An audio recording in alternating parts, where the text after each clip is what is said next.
Alors que l'on parle beaucoup de crise énergétique, d'inflation également, des prix de l'énergie, faisons un point sur le marché de l'hydrogène vert. La société nantaise Life a annoncé la construction d'une nouvelle usine, justement à hydrogène vert, à Buléon, dans le Morbihan. On en parle avec Ghislain Robert, bonjour. Bonjour. Vous êtes directeur commercial France pour Life, cette société créée en 2017. Alors pourquoi ce choix d'une usine dans le Morbihan ? Écoutez, Life continue son déploiement sur le territoire national et dans toute l'Europe, pour être très clair.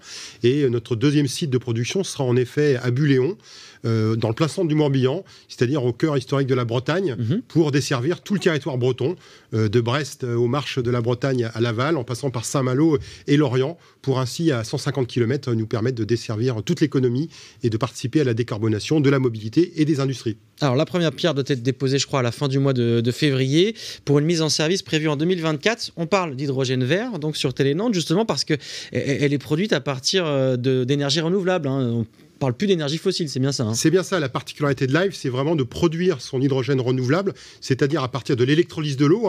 Petit rappel de chimie, l'eau, l'H2O, eh bien on prend le H, on lâche le O, l'oxygène repart dans l'air, ce qui n'est pas un problème du tout, et on garde l'hydrogène pour utiliser cet hydrogène pour décarboner l'industrie. Et dans cette équation, il n'y a aucun carbone. Donc, aucune molécule de CO2 n'est créée. C'est totalement libéré de tout carbone. Et là, dans le Morbihan, je crois que c'est aussi grâce à des éoliennes que ça fonctionne. C'est ça, on est au pied des éoliennes. Ouais. En fait, on va s'approvisionner en énergie renouvelable sur le marché pour nous permettre de produire notre hydrogène renouvelable. La première mondiale, c'était en septembre 2021.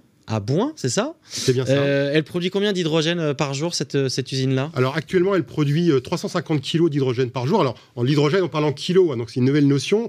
Pour info, on fait un plein d'une voiture avec 5 kg. D'accord. Vous voyez, 350 kg d'hydrogène par jour, eh bien c'est 70 pleins de voitures par jour.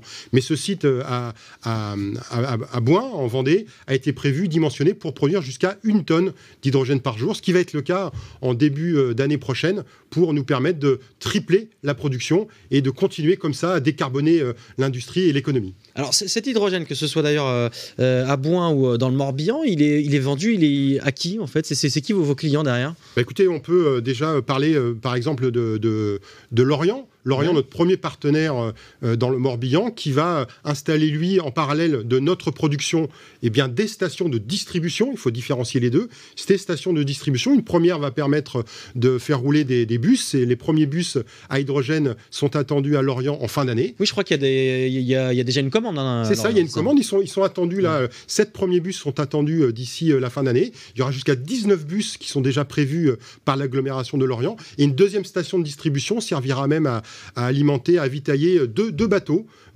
Transrad qui permettent de transporter des passagers et aussi de devenir une station de distribution publique. Voilà, c'est un exemple qui permet de voir comment on peut utiliser cet hydrogène. Mais évidemment, on est déjà en contact d'autres secteurs d'activité, d'entrepreneurs, de logisticiens, de transporteurs qui vont comme ça commencer à décarboner leur process pour s'affranchir de tout carbone, d'énergie fossile, pour remplacer cette énergie fossile par de l'hydrogène renouvelable. Alors pour ce qui est de l'usine à Bouin, la région est partie prenante aussi dans le développement de l'hydrogène vert, notamment en ce qui concerne les trains, c'est ça ? Ça va exister justement des trains à hydrogène vert ? En effet, la région a évoqué le projet de mettre en place des trains hydrogène, des TER, parce que c'est très logique d'avoir ces TER sur des lignes qui ne sont pas électrifiées, et bien de les rendre électriques. Et comme il n'y a pas d'électrification par des caténaires ou quoi que ce soit, on peut les électrifier en embarquant de l'hydrogène à bord, et que cet hydrogène permet de générer l'électricité pour alimenter ces trains qui ainsi sont totalement sans émissions de carbone. On parle beaucoup de transport collectif, mais il y a aussi des voitures à hydrogène. On a déjà vu, notamment en 2020, Télénantes avait fait un reportage justement sur un prototype de voiture à hydrogène. Pour ça, vous l'avez dit, il faut des bornes de recharge, il faut aussi une autonomie pour ces voitures-là. On en est où là-dessus ? Est-ce qu'une voiture à hydrogène est plus autonome qu'une voiture électrique, par exemple ?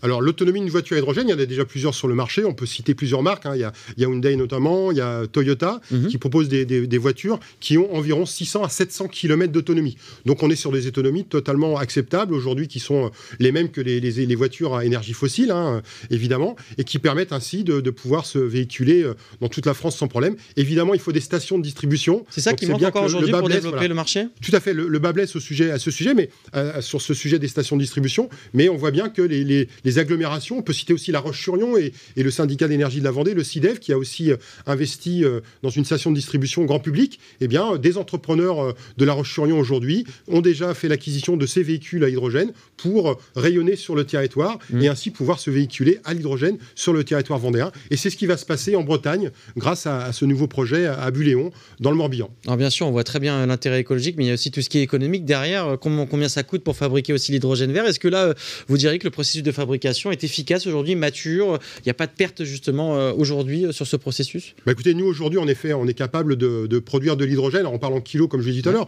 on est capable de produire l'hydrogène, on ne va pas parler de prix, mais autour de 10 à 15 euros du kilo, voilà, pour mettre d'acide à vitailler, vous voyez, donc à 15 euros du kilo. Le processus aussi est mature, le processus de fabrication? Oui, tout à fait, le processus est mature. L'électrolyse, vous savez, l'électrolyse de l'eau, c'est un concept qui est assez ancien aujourd'hui, qui est bien rodé, entre guillemets, et qu'on utilise, nous, chez Life, pour aller au plus loin dans son retranchement, on va dire, pour vraiment mettre en place un process très efficient et ainsi produire de l'hydrogène renouvelable pour le proposer sur le marché. Merci beaucoup d'avoir été avec nous et pour parler d'hydrogène vert sur Télé Nantes.